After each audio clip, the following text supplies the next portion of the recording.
Hi అండి, good morning. వామాకు బజ్జీలు. ఇది మా ఇంట్లోని వామాకు చెట్టు. దీన్ని మాకు వామాకు అని, అజ్వైన్ లీవ్స్ అని, ఇండియన్ మింట్ అని తెలుసు. దాని ఉపయోగాలు ఇవి.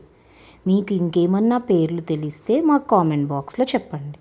అండ్ వామాకు బజ్జీలు వేద్దామని ఆకుల్ని కోసుకుంటున్నాను. ఆకుల్ని కడుక్కొని కొంచెం తడి అంతా క్లీన్ చేసేసుకొని వాటితో బజ్జీలు వేసుకుందామని.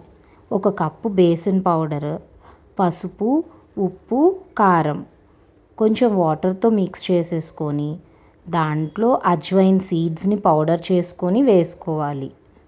ఆ తర్వాత బజ్జీలు వేసేసుకోవచ్చు. మనం వాముని దంచేసుకొని పౌడర్ చేసుకొని పిండిలో మిక్స్ చేసుకోవడం, కొంచెం cooking soda and 2 tablespoon rice ఫ్లోర్తో మిక్స్ చేసుకోవడమే.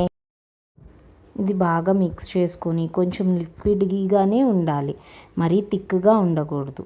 ఆ లిక్విడ్ కొంచెం లిక్విడ్గా ఉన్నాక ఆయిల్ పొయ్యి మీద పెట్టుకొని ఆయిల్ వేడెక్కగానే ఆకుల్ని ఆ పిండిలో డిప్ చేసుకొని ఆయిల్లో వేసేసుకోవడమే.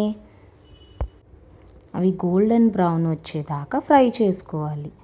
అప్పుడు మనం హాట్ కాఫీతో కానీ టీతో కానీ భలే బాగుంటుంది తింటుంటే. కాఫ్, కోల్డ్ ఉన్నా, డైజెషన్ ప్రాబ్లమ్స్ ఉన్నా ఇది బాగా వర్క్ అవుతుంది. So please share and subscribe.